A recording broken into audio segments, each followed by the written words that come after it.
First of all, Happy New Year to everyone. Happy New Year. Let's hope that this year will be a little better than the one ending now. But as interesting. Little better. This is all we ask for. And it's a great pleasure to have Yaniv with us. Dr. Yaniv Rosmait from the IDC. He was with us at the Minerva Center some years ago, and apart from all his academic advantages and virtues, he is a great cook as well. My mother. I'm a great family, eater. and we had a fantastic meal at Yaniv's place, which we remember very fondly. Constitutionalism, judicial review and protection of democracy. So I'm very happy to be here again, to return to this place. And so actually, well, as you'll see, the topic of today is about constitutionalism, it's about democracy, judicial review. But I think the connection to the Minerva Center is because the focus of the paper is the, how shall I say, democratic crisis or democratic backsliding or the political pressure of the political branches on the courts and on the judiciary. And the framework, as you will see, the framework is an international one, but then I go and give examples mainly from Israel. So I think you'll be familiar with many of the examples. Now I have to say in the start that this project is part of a project that is funded by the Spanish government or the Spanish Ministry of Education about... Not the Catalonian. Exactly, about constitutional amendments and the protection of democracy. And I was asked to write about, specifically to write about judicial review of constitutional amendments and protection of democracy. And what I thought of doing in this paper, it's a relatively brief paper because I had a word limit, but what I was trying to do is to tackle, I think, three really main questions that when we look around the world to democratic erosion processes, I think that we can find these three main challenges at the core of the debates in almost every country, and specifically in Israel, as you'll see. So the first point that the paper is dealing with is when we talk about protection of democracy is what type of democracy are we talking about? Because for some people, the processes that we are now witnessing are a perfect manifestation of democracy. It doesn't get more democratic than it is. And when Viktor Orban, when he talks in Hungary about democracy, he says, yes, we are perfect democracy, but we are illiberal form of democracy. Which is perfectly fine. Which is perfectly fine. And here we have our famous scholars such as Gadi Taub writing that what we see here in Israel is democracy. Yes, but a formal notion of democracy, which is the real manifestation of democracy. So I think the first question is, what type of democracy are we talking about? The second question, when we had all these reforms or proposal to reform the judiciary, and you had voices saying, oh no, we need to have the court because the court is the guardian of democracy and the guardian of the constitutional order, etc. The other side of the debate says, yes, but anyway, courts cannot save democracy. So even if now we have a law that says let's throw all the redheads to the water, if the court says, oh no, you can't do it, this will not stop it. So because courts already have limited ability to protect democracy, it's fine to weaken courts because they're not the real guardians of democracy. So I think the second point that I'm dealing with the paper is, can actually courts protect democracy? And the third question, which is related, is what should courts do when they face aggressive political branches?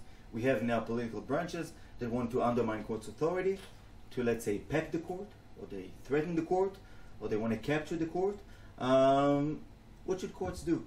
When the D9 comes towards the High Court of Justice, what should the judges do? Should they go into the bunker and think strategically, or maybe take the sword and confront the political branches? So these are the three questions that I'm doing in the paper. Now, each one of these points, I think, deserves a really full treatment of its own, but I think that these three questions actually tell the story of what we see around the world now. So I'll start by giving the global context. And the global context is that what we see, if we look around countries all around the world, and specifically in Poland, Hungary, Turkey, etc., what we see... You don't mention the United States. Yeah, you can also mention the United States and many countries in Latin America and India and Southeast Asia, etc. We see processes of democratic erosion. So the nice story of democratization that we've seen in the 1990s and early 2000s, that had stopped. We see no longer waves of democratization. Not only did it stop, now what we see is backsliding. We have less democracies, less protection of rights in all kind of democracy and rights indexes that you can imagine. And what is interesting about this process of democratic erosion is, I think, maybe three things. First is that these processes are usually done or made by using legal tools and constitutional tools. So if in the past someone wanted to take power, they would have a coup d'etat, right? We had the general taking power. We had a break in the constitution, some kind of revolution.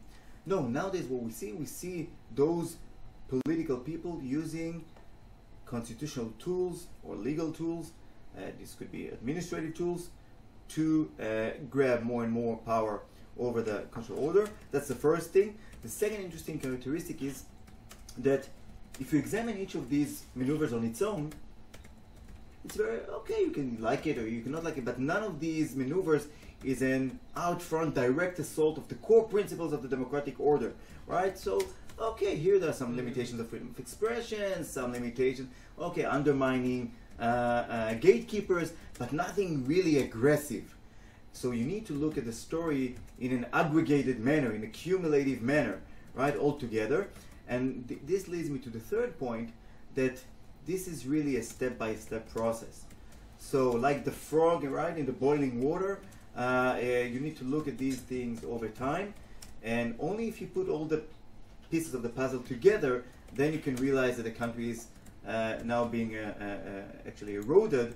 And if you have a visitor, a tourist coming to the country, to any of these countries, if you would ask him what the situation is, he would say everything is perfectly fine, simply because there are no tanks in the streets, right?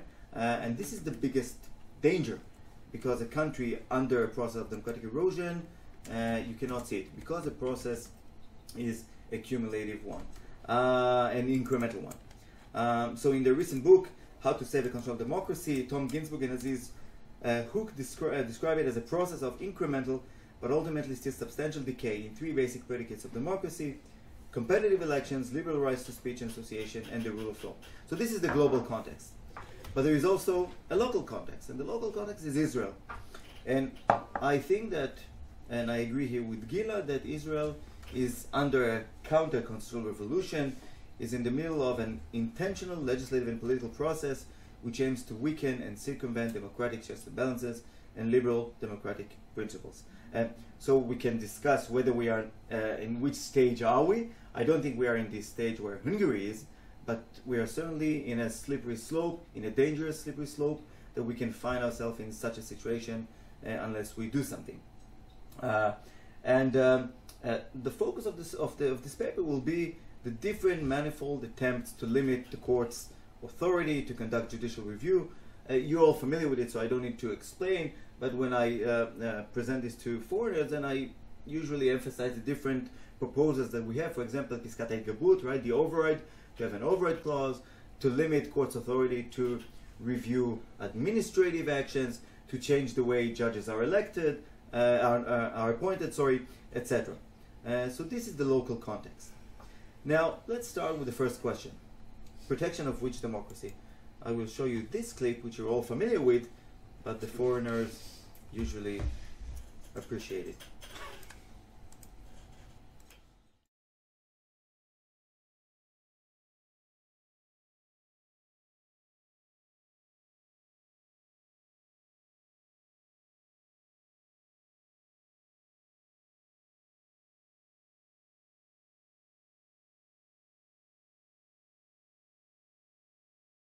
פשיזם, מהפכה שיפוטית,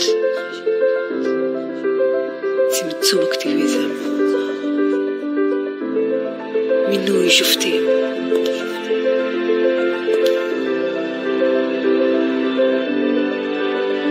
משילות, הפרדת רשויות, ריסון בג"ץ, פשיזם. לי זה מריח כמו דמוקרטיה.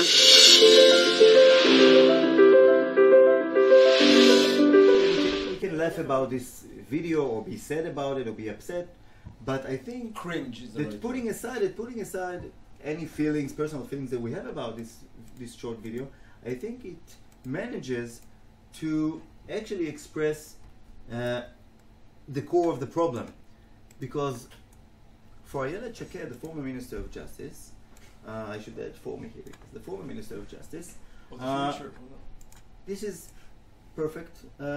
All these attempts to limit the court, to bring back balance of powers, and to control the court is democratic. It's perfect in accord with democracy, and I think this is the core problem. So in one of her speeches, Minister Shaked said, "They declared Israel's democracy death so many times that it seems that not only cats have 9 lives, but also our democracy. And in her opinion, Israeli democracy is as healthy as a bull. And the processes that are taking place actually strengthen Israel's democratic basis as reflecting majority's will." And I think this is the core problem. The core problem is that we have conflicting notions of democracy. So in Israel, we call it formal notions of democracy versus substantive notions of democracy, which include broader values and principles such as core rights and separation of powers and rule of law. But it also occurs in other countries where you have this conflict between liberal notions of democracy and illiberal notions of democracy. And I think that this is the first problem that we need to tackle.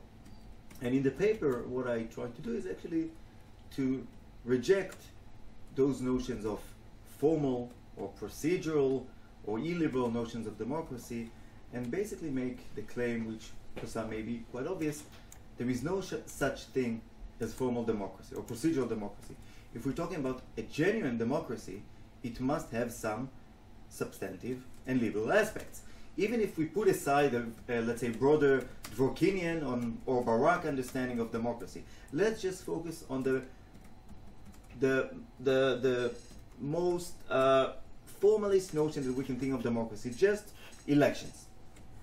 Even the mere notion of electoral democracy in itself, must guard or preserve certain substantive aspects. For example, the right to vote, the right to assemble, the freedom of speech.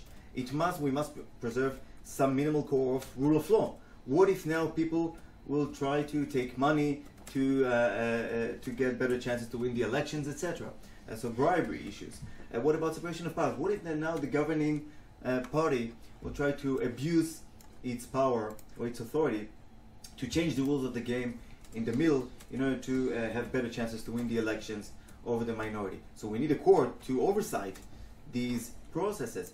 So even the purest, most formal notion of democracy, of pure elections, must have a substantive understanding. So there is no such thing, I claim, as purely procedural. Every democracy, if we're talking about genuine elections, and a genuine sense of democracy, must include some substantive values and liberal rights. Now, this is not a binary computer code, yes or no. There's a spectrum. Democracy can be more liberal or less liberal, with about different scope in which you want to protect freedom of speech, for example, etc.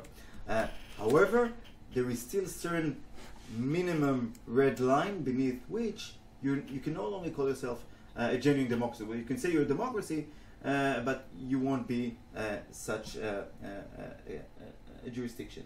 And there's a nice quotation by Jean Vernon Mueller, who's now the leading researcher on populism, and he says, "The fact that Europe's new authoritarians have come to power through free and fair elections does not lend democratic legitimacy to their efforts to transform entire political systems to their own advantage. Instead of describing them as illiberal, we should be calling them what they really are, undemocratic. And I think this is true. If we want to battle or combat the democratic erosion processes, we should not be talking about liberal versus illiberal or substantive versus formal. This should be democracy versus undemocratic forces. So this should be the first challenge. Who is we? Those who want to protect genuine democracy. The second point is who will save the redheads, I call it, because at various points in the public agenda, we had this story about how it is false to conceive the courts as the only organ who can protect democracy, and viewing the parliament as if the parliament wants to kill the redhead. So I have here two quotations of Shaked. In one of them she says, "I don't accept the presumption as if the court has absolute priority over parliament in the area of human rights protection, as if parliament hangs the redheads on electricity poles and the court goes one pole by the other and taking them down. If parliament would enact a law that says all redheads must be hanged, the court will not be able to assist because society has become so corrupted." And elsewhere, if the Knesset were to pass a law resigning the voting rights of women or redhead people, this would signal the collapse of our democracy. In such a case, I don't think that even court would save us from ourselves. And Shaked is not the only one. So former Minister of Justice, Professor Friedman, said, "In contrast with the zero chance that the Knesset would cancel democracy, if we allow the court to review constitutional norms," this comes in the context of basic law, the nation state, "we would find ourselves open to much greater risks. Whoever thinks that the court would only deal with basic law no one imagined to enact to cancel democracy would realize that the court is dealing with all basic laws and rewriting them." And Gadi Taub, a public intellectual, wrote, "If, God forbid, the majority's values will cease to be democratic, like the horror scenarios that are thrown into the air in the current discussions, describing how the majority would decide to take away the right to vote of Arabs or redheads, then no court would be able to stop democracy's destruction." I'm sorry, Eli, for the redheads examples. I'm not so- a redhead. No, really? Not even a bit? You're blonde? There is a very big difference between blonde and redhead. Okay, so maybe just me being colorblind. So I think that this is what you hear from in the public discussion. So Yair Netanyahu, the Prime Minister's son, in a famous tweet just after our President of the Supreme Court gave a speech in Germany where she said we need to learn from the history of Nazi rise to power. Then Netanyahu tweeted, "Fact check, the court was unable to save democracy, and there was judicial review before Nazis came into power." Now this is not exactly correct historically, but putting the historical things aside, this is the argument. Courts cannot save redheads, courts cannot save democracy, so anyway, it's okay to weaken them because they cannot protect us, which I find a bit illogically to claim. But I think that underneath this problem is a false dichotomy. And the false dichotomy is this. All those people, what they claim is that either we have a functioning democracy, perfectly functioning democracy, or a complete failure, Weimar style. And it's okay, if it's a complete failure, courts cannot assist. And I think that this falls into this false dichotomy failure, because in fact, between these two extremes of a perfectly functioning democracy and complete failure, Weimar style, there is a vast spectrum in which courts can actually function as a very useful either stop signs or speed bumps against various constitutional reforms and other reforms that are aimed to undermine or erode the democratic order. And I can go and give various examples. Let's say I'll just focus here, let's say, on 2 out of the 4. So in Taiwan, about a decade ago, the National Assembly tried to amend the constitution and actually extend its term in 2 years. And what they actually, so first they tried to extend the term from I think 4 to 6 years, but not only that, to make sure that the next term will be unelected. So say we're just voting ourselves for another term, and make sure that instead of 4 years, it will be another 6 years. And they have done it through a secret ballot, but they used all the authority that they had. They could change the constitution, they could have amended the constitution, and they used the exact procedure. So procedure-wise, this was perfect. Nonetheless, the Taiwanese court, which is not such a strong and independent court, said, no, guys, this is a red, and now you're passing a red line here. You're undermining core principles of democracy. You're undermining the rule of law in its substantive sense. We will not allow it, and they've declared that constitutional reform as unconstitutional. And in retrospect, researchers describe that decision as the one that helped to save the Taiwanese democracy. I'll give another example from Colombia. So in Colombia, the core principle of the Colombian constitution was presidential term limits. So the president serves one term for 4 years. That's it. Now President Uribe was a very popular president. He finished his term, and then he said, "Oh, people like me. I'm such a good president. Why don't I try to go for another term?" But he can't. The constitution does not allow. So he amended the constitution to allow him to go to a second consecutive term. This was challenged before the court, and then the court said, "Second term, okay, we'll allow it. Okay, you want second term? You amended the constitution. Everything was perfectly done. Okay, we'll allow it." He finished the second term. Still popular. He's still popular. He's still a good president. You know, you give him a finger, he wants the entire hand, right? So he says, "I'll go to a third term." Wants to amend the constitution again to allow himself to run for a third term. This time, the Constitutional Court of Colombia, without any explicit provision in the constitution, says, wait. If we allow the president to go for a third term, this would be completely undermining the idea of term limits, of presidential term limits. This would be a total constitutional replacement. We cannot allow it. They're blocking it. Think of the court in Colombia against a very powerful president. And the President Uribe, steps down. They have democratic elections for a new president, and everything goes peacefully and quietly. So the point that I want to make here is that it is true that perhaps ultimately, if we have Weimar-style failure, courts cannot on their own save democracy. But along the way, there is still a vast spectrum in which courts can bring things into the right track and help to guard democracy or enhance democracy.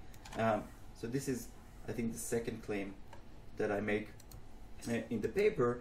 And there is another interesting claim here that I try to make, is that the focus of the paper, as I was requested, was to focus on judicial review of amendments.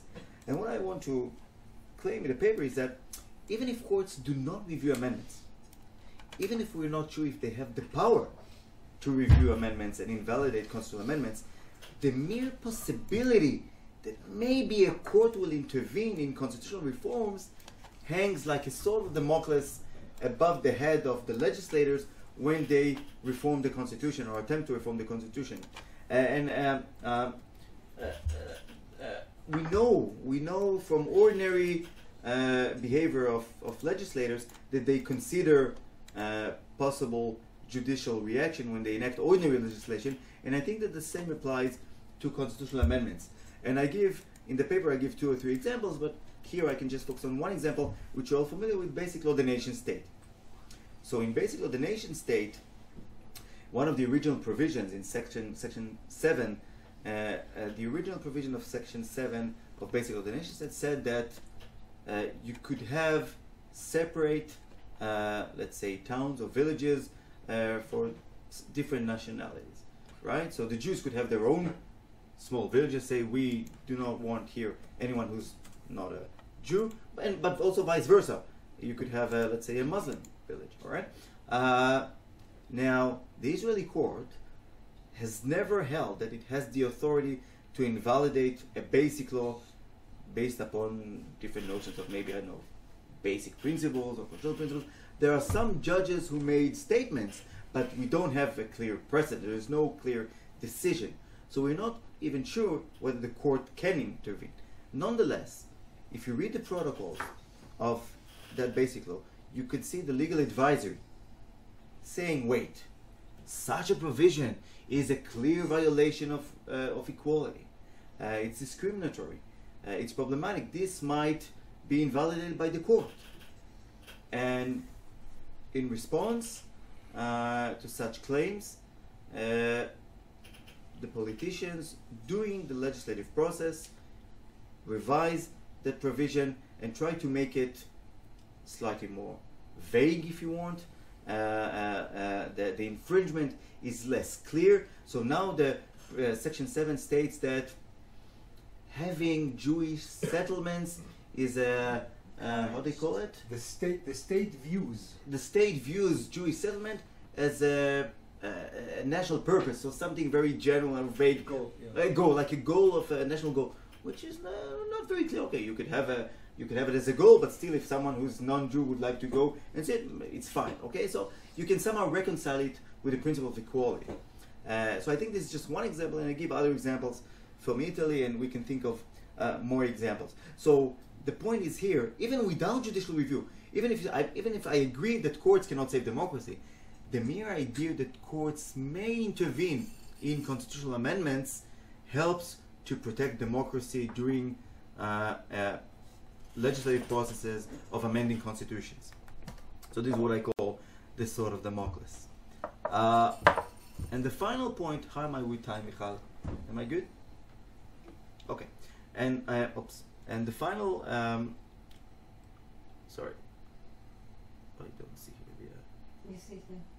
Okay. Okay. So, and the final point I want to deal with is who can stop the D9. So we're all familiar with this statement by Knesset member Moti Yogev, who in a reaction to a decision that he didn't like said, a D9 shovel should be used against the High Court. We as the legislators will make sure to restrain the judicial rule in this country, the tail that wags the dog. But this is not unique to Israel. And just 2 months ago, following this very high-profile judicial decision in the UK, some members of parliament said, we should cancel the Supreme Court, the UK Supreme Court, should abolish the UK Supreme Court. And part of the process of democratic erosion that I mentioned in the starting of my talk is that we have a clear trend now. Part of the process of democratic erosion is to threaten courts, to pack the courts, to change the way judges are elected. Because if you want to take over the democratic order, the first thing you do is to take away the courts. Once you take away the courts, once you control the courts, it's very easier to take other parts of the constitutional order. So the first thing you do is undermine gatekeepers, checks and balances, and the courts. So you can see it clearly in Turkey, Poland, and Hungary. What you do first, you decrease the retirement age from, let's say, 70 to 65. Bang, that's it. You can get rid of the top strata of judges. And then you say, oh, instead of 11 judges, the court has a lot of work. Instead of 11, let's have 15 judges. And then you pack it with your own people. And then you undermine the authority of the court, like in Hungary. So you can no longer adjudicate, let's say, financial issues or constitutional norms and other stuff. So this is the first thing that we see now in these processes of democratic erosion. And the question that I want to ask is, what should courts do when they face such aggressive behavior by the political branches? And here what I have in mind, what I'm trying to do in the paper is to say we need to think about it in the analog of bullying. What do you do when you face a bully? And I think that there are 4 models we can think of. And what I've done, I read quite a lot of studies from social psychology, but unfortunately none of them actually leads to a clear answer. So everything is very vague and it's not very clear. And it depends, because it also depends whether the bullying is at work or at school, whom are we talking about. But I tried to take some clever things from this scholarship. And what I found is that the best way to handle bullies is to avoid them. If you can avoid the bully, it's good. And we also know that courts have different tools to control their dog, right? Their dog, right, to avoid cases. But let's put this aside and say, okay, but at a certain point or at some stages, the court cannot simply avoid the question. They have to deal with the question. And then what do they do? And here I think we have three models. The first model, the model that is usually being advocated for in the literature, is the strategic model. When you're under threat, when you know that there will be a strong backlash, be smart, be strategic. Go down the shelter, put your head down, the storm will go by, and then after maybe 6 months or a year or 3 years, you can raise up again and still do your job and protect democracy, right? So like in real life, you have a bully in school, okay, maybe you will leave town, maybe you will graduate in a year, just hold on, surrender for a short time, but then it will pass. So for example, Rose Dixon and Samuel Issacharoff have this paper, Getting to Fight Another Day, or Getting to Live Another Day. And they say, listen, Living to Fight. Living to Fight Another Day, sorry, yeah, that's the one, thanks, Amnon. Living to Fight Another Day. And what they say is that, of course, when courts were strategic, in the short term maybe they lost, but in the long term they gained legitimacy. And I They at least survived. yes, they survived and they managed to do their job, and it actually, it was good for the democratic order. I think that this is perhaps correct in a normal context of our democratic life. In a normally perfectly functioning democracy, okay, I can accept it. But this model is inapplicable in the context of democratic erosion for two reasons. First, even if the court goes down the bunker, usually in these contexts, the leader or the leading party does not leave. It stays long enough, okay, to do whatever it wishes. So we can look at Turkey and other places, right? So if you go down the bunker for a decade or 2 decades, you didn't solve the problem. But the more troubling thing is that it simply doesn't help. So when courts said, okay, I'll be strategic, I'll go down the bunker, usually it didn't save the court. It wasn't just a storm, it was a tsunami that took the courts with it. And we saw courts going down trying to be strategic in Hungary and Poland. It didn't really work for them because it's simply too late. If the court bends down, then these aggressive political branches were able to go completely rogue and take away the democratic order. So like the bully, if you give the bully the wallet in the first day and you think I'll be smart and strategic, it usually doesn't help. It continues and gets even worse, right? It is aggravated every day because the bully wants more, because he sees it's working. So I think this model of going down is not very useful. The second model is the one that says, oh, I'll be a hero. I will save democracy. I will take the sword and run and be the first one to run. And this is also a not very helpful model, because if you try to punch the bully in the face, it usually makes things worse, because the bully is usually stronger and bigger, and on your own, it won't end up good for you. Usually, in this battle between the political branches and the courts, the judiciary will probably be the loser. Also, studies from social psychology says that the worst kind of defense is attack. So the model I'm trying to advocate for is what I call business as usual model. The best thing to do for the court is not to change its behavior, not to try to be strategic. You don't need to be offensive and go to attack, but also don't be overly defensive. Just act as you would usually act. Act as much as possible, business as usual. And here I use Matthias Kuhn. And here I used Matthias Kuhn, who in a recent interview said, and I completely agree, said the following: when under pressure from increasingly aggressive executive and legislative branches, the judicial branch's best option is to stick to its guns and simply do its job. It is important that judges press onwards with exercising their authority, even if keeping their heads down to weather the storm might seem like a more attractive option. Courts were not successful when they tried to become strategic actors and tried to entrench, back down, and go into the metaphorical bunker to weather the storm. And I think that Kum is correct in two senses. There are two advantages of courts acting business as usual. And the two advantages are the following. The first one, imagine a court that now declares a certain constitutional reform that undermines its power, etc., declares such a reform as unconstitutional. The first outcome of such a decision, is that it takes away any claim of legal legitimacy of that political maneuver. The political branches can no longer claim, oh, but this is legitimate, this is constitutional. The first thing, no. This, what you're trying to do, is unconstitutional. It is legally illegitimate.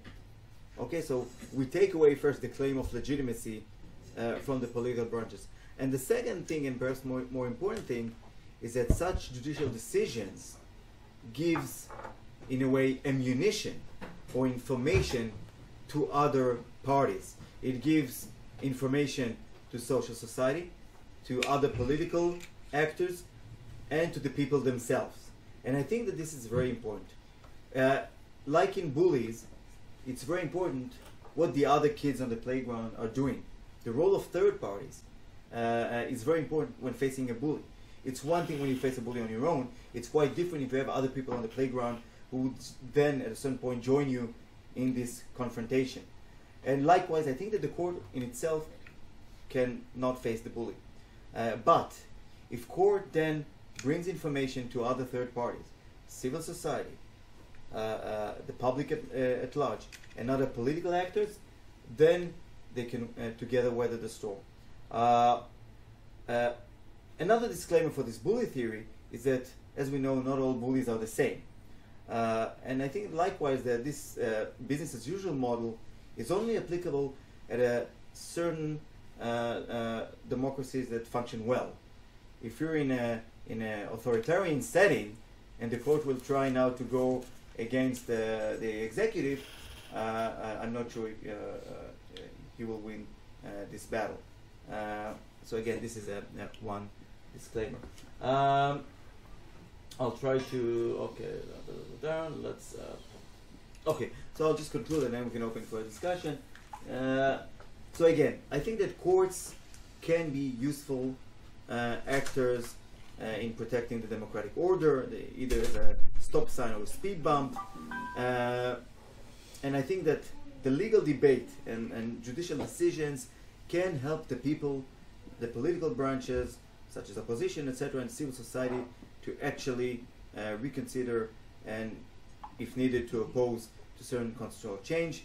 Tom Ginsburg recently remarked, courts are not great heroes here. Courts operate by providing high-quality information to public and elites, but the actions taken to protect democracy from erosion is taken by other actors, not courts themselves. And I agree. Courts alone cannot save democracy, but when they exercise the full authority, business as usual, right, to protect democracy, at the very least, they can help to save it. That's it.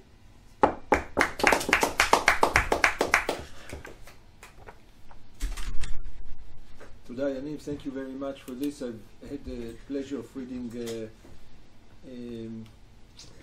a version of this that you put online somewhere.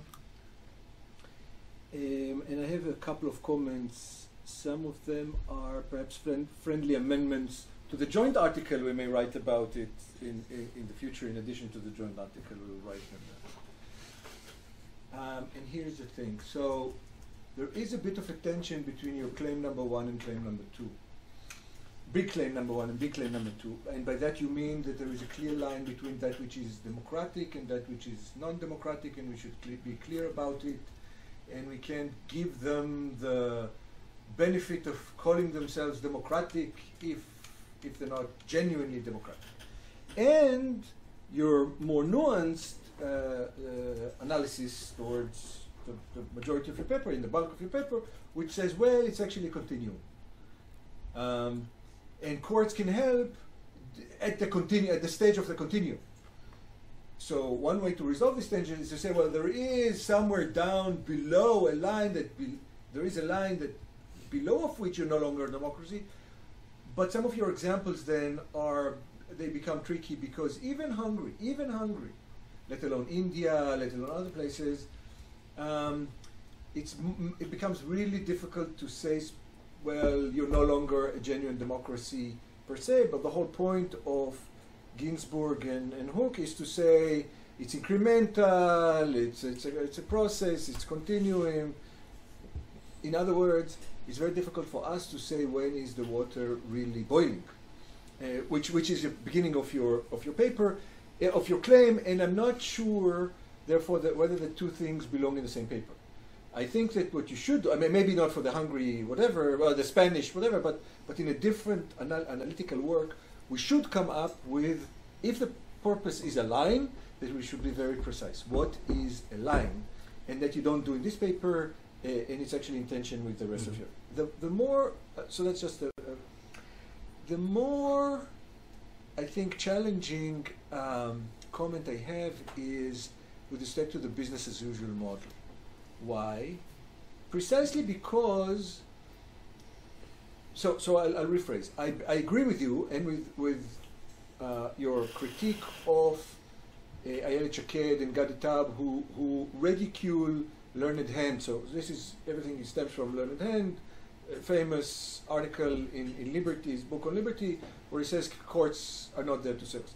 So I agree with you that this ridiculed, and one way to go about is actually to tackle the Weinerian example, and there the court just made a couple of mistakes. Legal mistakes when the famous cases, that may be another joint paper, a famous case where Hans Kelsen argued the case against Carl Schmitt. Actually, there's actual lawyers. The question was a distribution of powers between the central and local situation in distribution of powers in Germany, and the court sided with Carl Schmitt. And had the court been more either business as usual or not, maybe we could have averted. Let's challenge that. Let's not take this for granted. But I agree with you that that this is just a ridicule, and courts can actually do a lot of work. But here's my point with respect to business as usual. I actually think that it's more difficult than that, more complex than that. And again, for the Spanish piece, maybe you don't need to do it, but for when we actually delve into this in future research, we should be more attentive to the claim of the other side. And the claim of the other side is that what the court called business as usual is hyperactivism. So we want the court to do business as usual, but the business as usual of the court is here and not there, and therefore we should rein in the court. And if the court closes its ears and doesn't listen to the critique, we don't have no other option but to recalibrate what needs to be recalibrated, etc., etc., etc. So the Gadi Taub, if you actually ask Gadi Taub, if you actually, what is your position, he said, no, I actually think that there should be cases of judicial review, of clear violation of human rights, etc., etc. And Forum Kohelet will say that, well, no, we're not against judicial review per se, and we think judges should, but we just debate on justiciability, on standing, on those other issues. And therefore the question is, what is the usual in the business as usual? There is a strong debate about that, and who should have the final say about what is usual and what should. And Matthias Kumm has nothing. Matthias Kumm has a case easy because the usual in the German Constitutional Court is already a certain usual that he's used to, and it's unchallengeable in Germany, so he doesn't understand. Matthias Kumm doesn't really understand what's wrong with how come they don't see it in Hungary and Poland. We have our German Constitutional Court, which is fully functional and kind of. But if you look at what's the situation in the United States, and you begin to see activism on the other side, weaponizing the First Amendment in a way that, and therefore, the idea of the Democrats now thinking of packing the court, right, to recalibrate. Now you hear all of a sudden those kind of talks. Then it begins to be much more, I think, difficult to say what is the usual in the business of usual, and therefore I think we should be clear on that, and I think. And then will be my last point to that respect. It's not clear to me that the strategies, that these are the entire set of strategies. I actually have another paper that mentions several other strategies, models, or strategies within the models. And there I make a claim that sometimes it's not mutually exclusive, in the sense that you don't necessarily have to be in an either-or position. I'm in the bunker completely, I'm business as usual completely. I go on the offense completely. Courts sometimes can shift between I'm being Gunter once said polymorphic and there's a famous debate between in the United States between Gunter and Bickel on passive virtues, right? So that's one of the manifestation of the models is the question of passive virtues when courts avoid or not avoid. And then Gunter, who said these are not passive virtues, are passive vices. You shouldn't use them. But then he also said I'd rather have a principled court, which is what you would call business as usual. But he qualified it. He said 80% of the time. So you see, it's I think it's more rich than or richer than that. And I think that qualifies for a subsequent paper. On those issues. Should I answer now? Yeah. So I think these are excellent points. First, I agree about the that it's very hard to say when is the limit below which and there isn't any. That's why we use if you read political science literature, then they will say, oh, this is not. They don't use just a binary code of democracy, and no, they say hybrid democracy, and they try to give all these concepts. Right, that would encompass something that is in between. There are some recent attempts, for example, by Mark Tershent and others, to say what is the minimal for constitutionalism that we require. But I agree that I don't make it here in the paper, and there's something that we should do. I think that the business as usual critique is correct, because what I have in mind for business as usual can change between different countries. So you can have a country in which the court, like in Japan, is very much restrained. And that's the usual. So for that court, and let's say even extremely restrained, so for that court, business as usual is nothing, means nothing. Or in the Israeli case, or Colombian case, or Indian case, where the court is highly activist, and then business as usual is already right exceeding the what's normal or acceptable. So I agree. I should make it more nuanced. I perfectly agree. What I had in mind is that you don't need to really change your behavior strategically. But I take this as a critique. If you have an overly activist court, I'm willing, to say at some point you need to do listen to the public and try to maybe go down a bit, but you don't need to do it because you're afraid or etc. The problem with that is as follows. If we listen to, say, Gadi Taub and the rest that say, oh no, we want judicial review, but not such. I think they're totally wrong, one. But for other but I'll say why I think this is wrong. Take the UK. The UK is considered it's the dream come true of the let's say the right wing in Israel, because the court cannot even review legislation. The court cannot invalidate laws. Right? What the court can do in the UK is only to declare certain laws as incompatible with the Human Rights Act. Right? And then the British gentlemen in Parliament should react. Or not. If you read reports of what's going on now in the UK, so there is it's called the Judicial Power Project, where you have scholars and other public thinkers saying, this is outrageous, we need to limit the court, we need to take away their authority. Even that court, now the right-wing conservatives, they want to limit. So what I'm saying here, it's not enough. They will never settle, because the ultimate aim is to be the ultimate deciders with no limits. We simply don't want limits on what we decide. So it doesn't really matter if the court is 90% activist or 70% activist or 50. We don't want a real active court at all. We want someone who would sit and sign our decisions and legitimate them. That's what we want. In that respect, it doesn't really matter if the business as usual is too activist or not so activist. Court should be there to be a check on the political power. And this idea of principled court, 80% strategic, 20%, I take it. I will incorporate it. It's a very good point. Thanks. Yeah. So it's just a thought. Maybe it's more criticism regarding the West Wing sort of strategy than your actual ideas. But I find it quite unhelpful because the court is an institution. Right now, the power structure is this, that right-wing parties are at power and they want to promote their own laws and they don't want the court to be in their way.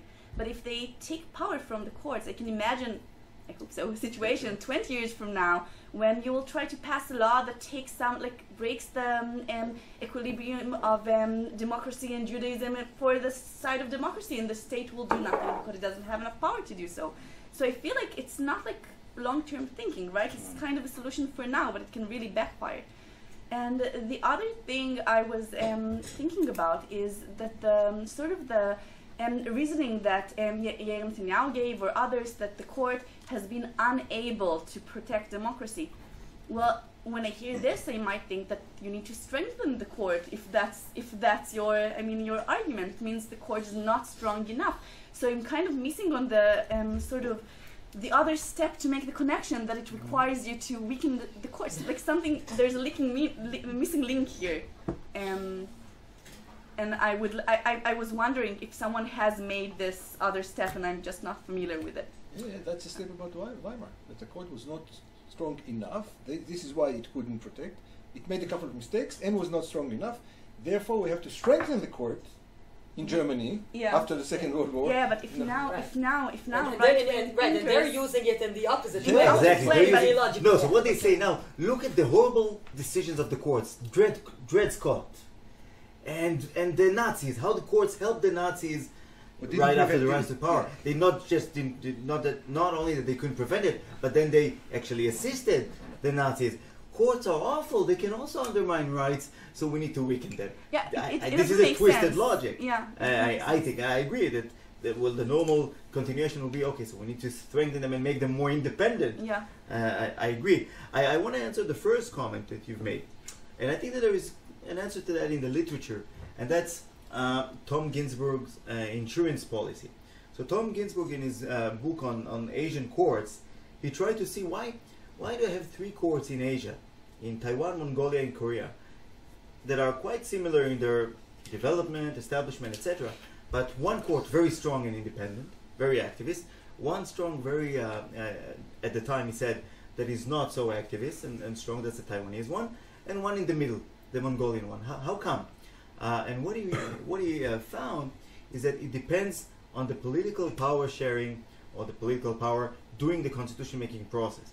So when you had one party, a very strong party that controlled the process, they didn't really need such an insurance through the court because they said, I'm here for a while, don't worry me, I'm strong enough, I don't need this insurance for the future. But when you had two political parties that are quite equal in the power, each of them was unsure what will be in the future, where will he stand, and having a strong court, which would be another venue to fight the political battles, seemed like a very smart protection against capture by the other party.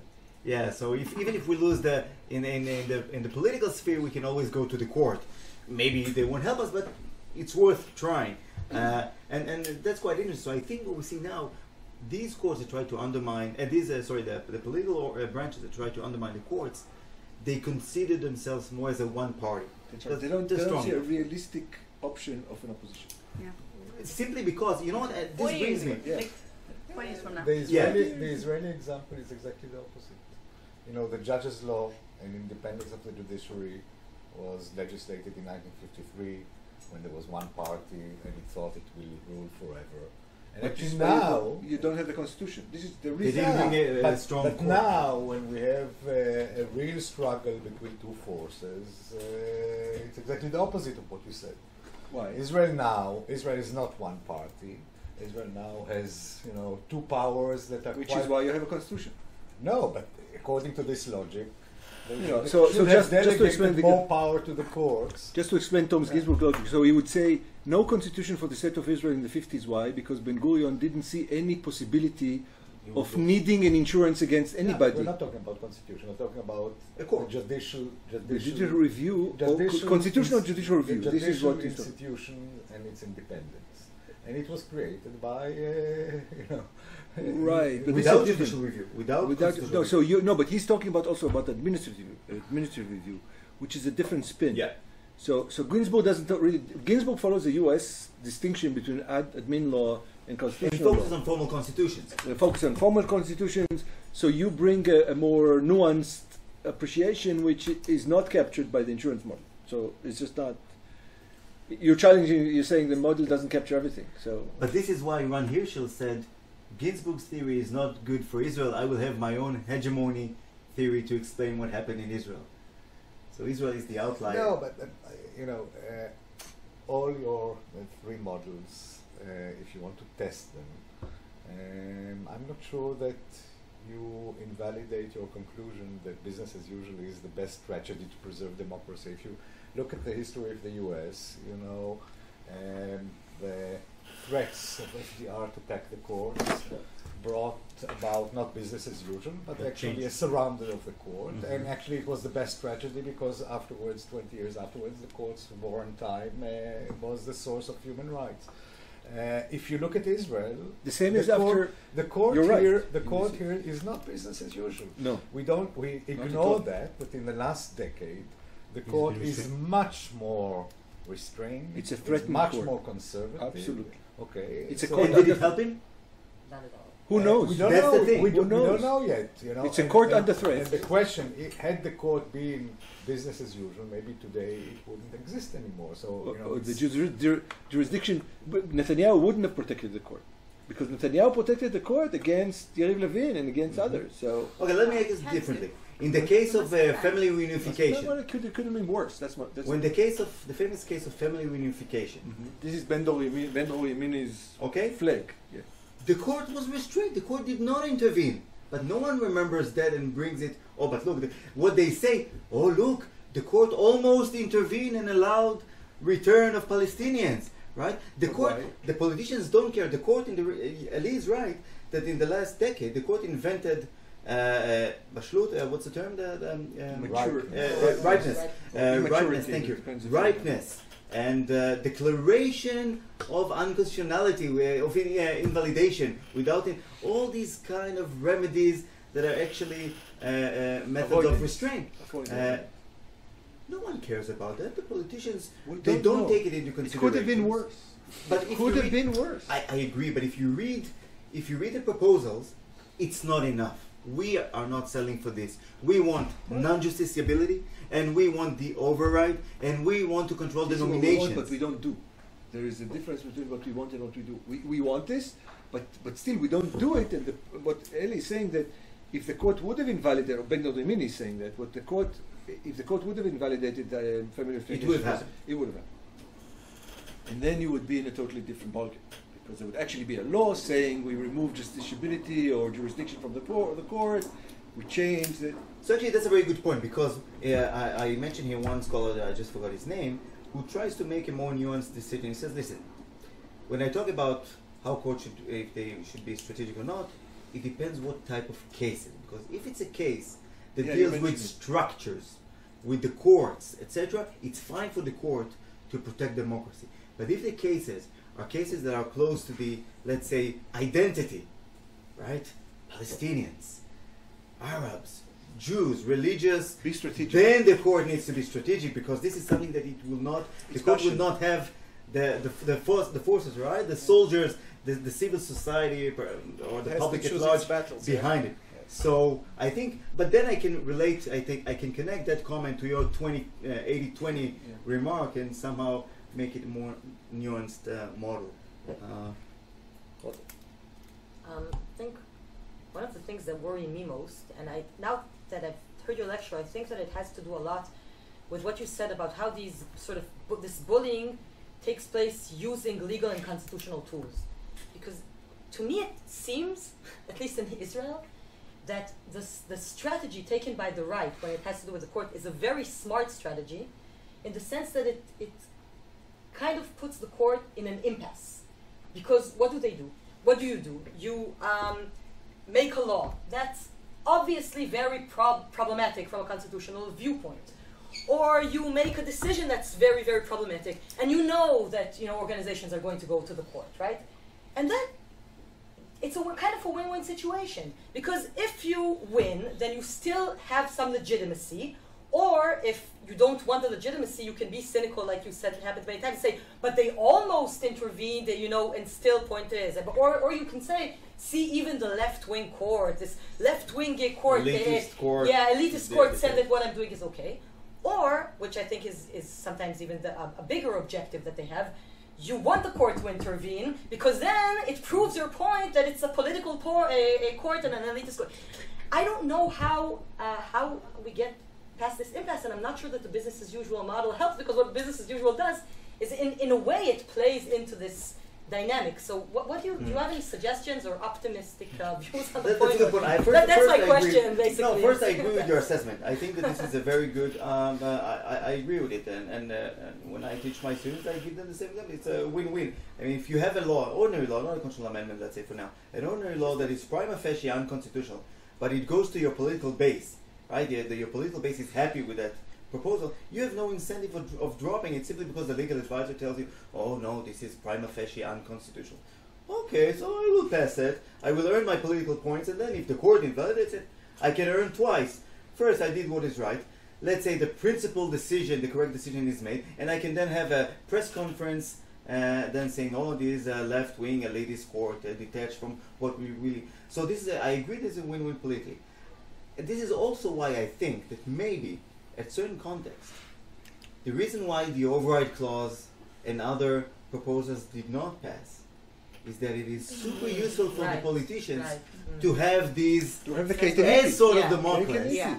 Without They having need to them for allow real. the court to do this, because Exactly. otherwise they So can't. you There's want no the court end. on one to Ah, intervene, that's- but then that's a good to, point. to have him threatened. That's a very Now, good point, yeah. whether we are playing to their hands, perhaps, but then the question, what are the alternatives? Right. Because if you give away, you might lose completely the ball game. So this is a tough question. But it's actually kind of an optimistic thought that in a way, if they were to go to the extreme, they would also play into our hands, because then they wouldn't have this. They couldn't play this game. But then it depends who anymore. are the political actors, who are the bullies, because some Right. political actors Some bullies don't care. don't care. What they Right. want is Yeah. annexation. They just want to, If we want annexation, That's it. we don't care now about and they threat don't care court, about the not court. legitimacy of Israel, of the occupation, or for whatever. And this goes to the question, who is the bull? That's right. Yeah. And what is it about? What the case is about? If it's about those core identity issues, then Yeah. But you know, there is an elephant in the room here. and that is the occupation. No, it's that we are witnessing It's a what democracy. we call the deterioration of liberal democracy, or the rises of undemocratic forces, or the decline of democracy in many parts of the world. And the real question is why this is happening. Okay, it's not because of a play, a game between the courts and the politician. It's because something much more deep. Okay, and if you think about it, you know, what is the deeper explanation for the democratic, or what we call democratic decline? It is that the theory, basic theory, that we are all the time mentoring, cannot be justified in the circumstances, the technological state that we are in. Okay? The liberal democracy balance, majority, representative, separation of powers, and review of majority decision making was an 18th century prescription for some kind of collection of preferences or getting to a consensual social contract decision making. And today with technology we have to rethink about the way we should govern ourselves from scratches, not to take this 18th century compromise. It was a compromise because we cannot rule by ourselves, by consensual decision making all the time. So we delegate powers to representative and then counter their powers and so forth and so on. And this balance, this prescription, is not really equal to the 21st century. I think this So you're is fighting a main- losing battle. You belong in the past, and he's Yeah. saying the future belongs to the others who who view a different model of democracy, which is an illiberal democracy. Not necessarily illiberal. Let's take the Chinese model, philosophy, not practice. You know, the Chinese philosophy of governing Is the market. Market. Confucius? No, it is, you know, we select the best people to govern us. Best we cannot select by majority decision. This is the Mandarinian model. Best is taking those who, you know, do the best results in various tests. We take them and we construct a meritocracy. Okay? And when you ask yourself, when you are sick, you want to go to the best doctor. Who is the best doctor? The doctor that is voted by majority, or the doctor that is the best expert according to expert witness? You know, you go to the expert. This is, you know, it's an alternative model. Of course, it doesn't not necessarily work on the ground, but it is a philosophical attempt to counterbalance the idea that everything is about kind of accumulating preferences, where we assume that preferences are exogenous to the market and are given and we are born with them, and the only way of liberalism, yeah? Liberalism is a way of kind of aggregating preferences. I think we have to be much more open to look to other models, to think from scratches about what is, you know, our moral goal. Democracy, you know, it's a fluid word. It was invented by the Greeks, and the Greek democracy This was is what he nothing wants to like fight, the our fluidity. democracy. He wants to fight the fluidity. Yeah, so I'm saying, you know, to take democracy as the basis and the foundation, then construct the argument on top of it is not necessarily the only way to go. We want to, I think the foundation is to convince ourselves what is a right collective decision-making process for a community, and then construct upon it the actual rules, procedures, institutions that fit the technological era of our time. Oh, okay, Lee, now you're putting me into trouble, because not enough that I'm being criticized as being anti-democratic or undemocratic because I want to give power to the courts. Now you're telling me now I need to say, maybe even democracy we need to consider it. So I'm not going to fall into this trap, but I want to say that that actually there are some overlap, because when Ali is searching for a good restaurant for dinner, then he Googles the best restaurant in Tel Aviv for shakshuka, and you see the votes of people, and you use this democratic mechanism to think if the majority of people said that this is a good place, and the same applies for doctors, etc. So it's not exactly mutually exclusive, right? I want to push back for a second. By the way, it's an interesting question. It's not that I'm going to a restaurant according to the... Okay, I'll put it differently. You know, if you go in the streets of Spain and you see a restaurant full, Sagi Cohen and not the populist vote with regard to the best restaurant. But, you know, food is... I want to challenge it from the... But it's true that more people now are using Google than Sagi Cohen. yes, But that's right? fine. But That's You see the that's what ranking Eli that is. restaurants and hotels they get. It's also true that Chinese That's what Eli is saying. the More Chinese- people are undemocratic than democratic. Well, what? assuming that you trust Google and Google doesn't get money to... No, but all the rankings of hotels and restaurants, etc. unless you game the system, because this is what Ido is saying. But I want to challenge you exactly on this front, what Eli is saying, but from a different perspective, that I thought Eli was going to adopt, and this is the post-truth paradigm that says the liberal model was not only linked to a certain technology, which is a technology of governance, it's also a technology of epistemic technology in the sense of knowing our values, knowing what we care about, knowing the facts. And now we moved to an era whereby it's a movie theater metaphor whereby the Israeli public actually sits in two different movie theaters. One is convinced that the left elite is now stealing democracy, and this is the movie they see, and they're fully convinced. And the other is in a different movie theater seeing a movie whereby the barbarians from the right are completely eviscerating what we care about, etc.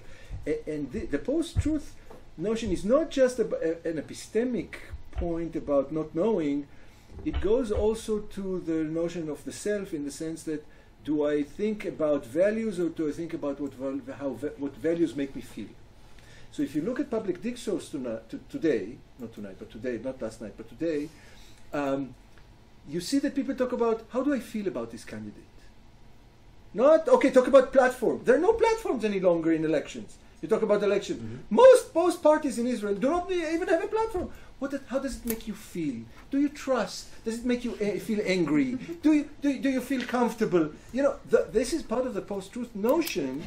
Is about it's a shift towards a different way to interact with threats, risks, those kind of things. And courts are ill-equipped. Part of the problem that I think should be developed is that judicial language is in a bind of a similar, because the more precise business of usual it is, the less equipped it is to deal with what does it make you feel. Unless courts, and this is what Barak tried to do, unless courts try to generate this language of values and language of what we care about, and then the politicians say, excuse me, this is my turf. You're not going to be telling, as soon as courts start to do this, what we care about, the right wing in the United States says this is an activist court. The court is telling us, instead of being textualist, they're talking about the values of the Constitution. No way, no way, no way. This is why we should have our people on the court, etc., etc. So I think, and this goes, and I'll conclude here, this goes also to this notion of constitutionalism. I think, and I like the guy, he's a good guy, the Faber, what's his name, the guy who wrote the book on constitutionalism.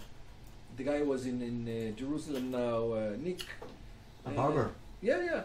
Who wrote the first? Nick Barber. Yeah. Nick Barber, who wrote the first book on constitution. Now there's second book on constitution. There's third book on constitution. Trilogy on constitution. Who knows? Okay, it's like We the People foundations. We the People too. We the people. The problem with constitutionalism is an attempt, and this is why I also pushed back on your first point about democracy.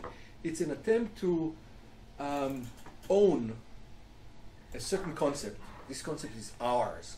Don't touch my constitutionalism. It's my constitutionalism. And constitutionalism, by definition, has to be liberal. Because you cannot have an illiberal constitutionalism. Anybody who's trying to say, but there is an ism, a constitutionalism, which is illiberal, they push back and they say, no, you misconstrued the concept. Don't touch my cheese. You misconstrued the concept. You can't. And the other camp is saying, no, we can have an illiberal constitutionalism that is part of an ideology, meets all the criteria of what makes a constitution into an ism, and there's a mechanical things we have to do here in terms of which goes to the point that even the concepts are contested. So when you live in a world where reality is contested in the sense of how do we know and what is going on, values are contested in the sense of what is a value. Do you care about the moral rationality of the value, or how does it make you feel? And and the concepts are also, being fought as a turf war. Courts have to navigate the parallel discursive fields that make it more difficult to say business as usual versus defensive versus elusive versus. I think we need to say more. I think so my point is, you're onto something in the sense that it goes much deeper. We have to have a fuller article here on to explain the paradigm within which we operate, for this to actually do the work.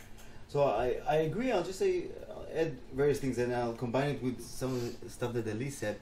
I think that, first going to the contested concepts, the famous the French Declaration of Rights, I think they state in Article 16 that a state that in which the Constitution does not protect rights or separation of powers does not have a constitution.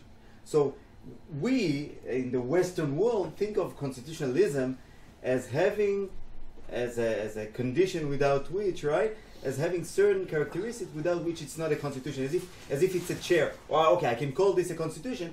It's not a constitution. It's a cup. Even if I call it a constitution, it's not a constitution. But I agree that this is the debate, whether these concepts that we consider as self-evident can be contested and change their meanings.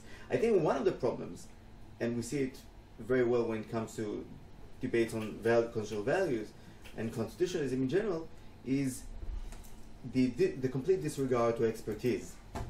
And this also goes why some sections of the population undermine the courts.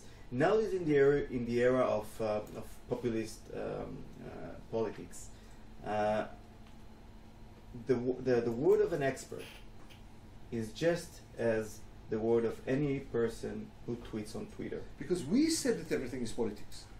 Because democracy is being narrowed down to just if everyone have equal votes and we can discuss anything, so it doesn't matter if Professor Amnon Reichman said something about the Canadian Charter. So what? If he did his PhD right in Canada, regardless of what I'm doing now, I don't have to be a jurist. I think the opposite. I disagree. Now let's vote and see who has more votes. And it also goes to the will to undermine the court, because the judges have no So you better... wouldn't go to a restaurant by the number of people who go there, right? You should go to experts, which is what That's he why I does. said it's related to it. Yeah, but because this is what we see now. It doesn't matter what the experts say, and this is why I'm going against this populist thinking. Because if I want to go to a dentist, if my tooth hurts, I would go to a dentist, not to any other person. But for some reason, when it comes to constitutional law, okay, then Dr. Taub can write, or Nissim Sofer can write an op-ed in Haaretz, and then Professor Eli would have to respond to him. And their two will be equal for the readers, because we're talking about values. And there's a problem. I just, I put it on the table. You said that sort of the certainty of a party that it will stay in power for long sort of makes it weaken the court. Mm-hmm. So is limit of term connected to limiting to weakening court? I mean, if there's no limit of term such as we have, Mm-hmm. is there more of an incentive to weaken the court? Exactly, yes. So I think, actually that's a very good point I forgot to mention. Even those who claim that democracy is purely procedural, just formal, just elections, even that is not being honest. Because if you look at those actions and maneuvers that are taking place in Hungary, in places like Hungary and Poland, even that idea of elections and genuine elections are being manipulated. They change the rules of the game in order for them to stay in power for good or for long, right? And this goes to the bigger picture of populist constitution. If we, the majority, if we represent the people, and only we represent the people, then this means, how do I reconcile this with the fact that there's opposition and people that don't think like me? I delegitimize the others. They are not part of we the people. So I either alienate them, or I describe them as traitors or detached elites, right? And only we represent the real people. Now, if I delegitimize the opposition, I weaken the ability, and then it goes together with taking the media, right? I actually weaken the possibility of people to vote or to go in this direction politically, because who wants to be outside of we the people? No one. So these are all together parts of a big puzzle. The main aim is to stay in power and have unlimited authority, in a way. And if you read the judgment of the Colombian Constitutional Court in the third term case, basically what they say, look, if you're a president for so long, because I'll take a step backwards. If you think about it purely procedurally, mathematically, if one term is 4 years, if Uribe wants to go for another 4 years, and the court allows a second term, then you say, okay, why not allow him a third term? If +4 is okay, so why not +4 is okay? Because what the court had in mind is an accumulative and aggregated thinking that's saying, wait, if you're in power for that long, you already have control over all the other nominations and appointments, and this is a big risk to democracy, so we will not allow it. So it necessarily goes together with the idea of limits and term limits, of course. Can you say a few words about hegemony? I think you mentioned it in one of the questions here, because it seems to me that this discussion is very law-centric. Mm-hmm. But in your last point, you mentioned other actors in society Mm-hmm. and the allies, maybe the Yeah. allies that the codes are supposed to build in order to maybe gain legitimacy in face of this threat. So maybe you can relate this. Yeah, so I mentioned hegemony in response to Eli's critique, saying that Ran Hirschel, his theory of why Israel adopted judicial review at this time, when it did in mid-90s, was because the hegemony, right, the left-wing liberals saw that they're actually, okay, now we're losing power, so we need to give another institution now the power to maintain our values. In a way, yes, this is also Manny Mautner's more or less analysis. Against the rise of the Mizrahi, Shas, and the backdrop of the rise of the Likud. Right? That's the loss of the hegemony of the labor Mapai. Hegemony in the sense of building a block of consensus of our values and our truth and our Of the old elite, rationality the and old our elite. way The of- elite lost. There was a hegemony here in the sense that socialism is right, Western Ashkenazi culture is the superior, and the control of resources should be according to whether you're. Yes, but it wasn't only elite. It was the ability of elite to create A sense of hegemony, their yeah. rationality as That's a right. consensus That's among right. vast. That's right. So the vast kibbutznik concepts was of Israeli was the society. hero of everybody. The kibbutznik who saved us in the war is the hero of everybody, even if I'm not a kibbutznik, even if a city dweller. You're right. And then when hegemony was lost because there was a rise of what we call now Second Israel, right? So the old elite wanted to use the courts in order to protect them against the against We're the not so against sure the. about it, that hegemony lost 20 years ago. I think hegemony is losing Only it now. Only now in Yeah, but this they- process Okay, that but you're describing okay, now, but it's Ran the Hirschel- fight over hegemony, right? So Ran Hirschel will say that it was a fear of losing hegemony. It started then. It started. They felt the erosion. They felt, okay, we're being threatened. Hey, we lost the power. Begin is now. We lost. But it was the Likud that passed the basic laws. Well, that's right. But so wait. But because of the rise of Shas, No. so the Likud. No. Yeah, yeah. It was under Shamir's government. Under Shamir's government, we Dan Meridor. Dan Meridor, Shamir's government just before Rabin was elected. Okay. Just before Rabin. So, but it was the idea that then it was still the. Again, technically, it's a legal point. So because the Likud always saw itself as the minority, they wanted basic rights. They wanted minority rights. They wanted liberal rights because they needed to protect themselves against the collective. So if you wanted, paradoxically, now we say it paradoxically, but if you wanted to work for human rights, you had to join the Likud party. Klinghoffer is a very famous law professor in Hebrew, basically founded public law in Israel. When he decided to join the Knesset, he went to work. Yeah, The because they're liberals. liberals, yeah. He went to work as a liberal because that was the only way to try to. So the Hirschel's point, and there's also a guy named a Canadian guy who wrote about this as well. The point is that Begin rose to power. He was still committed to this notion of rights because he still remembered, and then the elites took over, the courts took over. When they showed the rise of Shas, because Shas was the ultimate threat, because this is we're going to use the power of the state to redistribute wealth. We're going to be our own Mapai, because we're going to be our own Mapai, and therefore you need the courts to block the rise of Shas, because the fear was then that everything was going to be Shasified, in the sense that the Mizrahi culture, the Mizrahi way of thinking is going to fracture the Ashkenazi hegemony, and this is why you need courts. And courts are this is why the courts are being described as Ashkenazi, lefty, Jews, Rechavia, all that, because this is how it was perceived by. But just to put it to answer your question and to put it in a global context, Yeah, no, you're right. just to connect it to the study. So what we see now, actually, so the claim of the right wing here is that, okay, even though we are the majority, the elite, right, the old elite still controls the court, The deep state.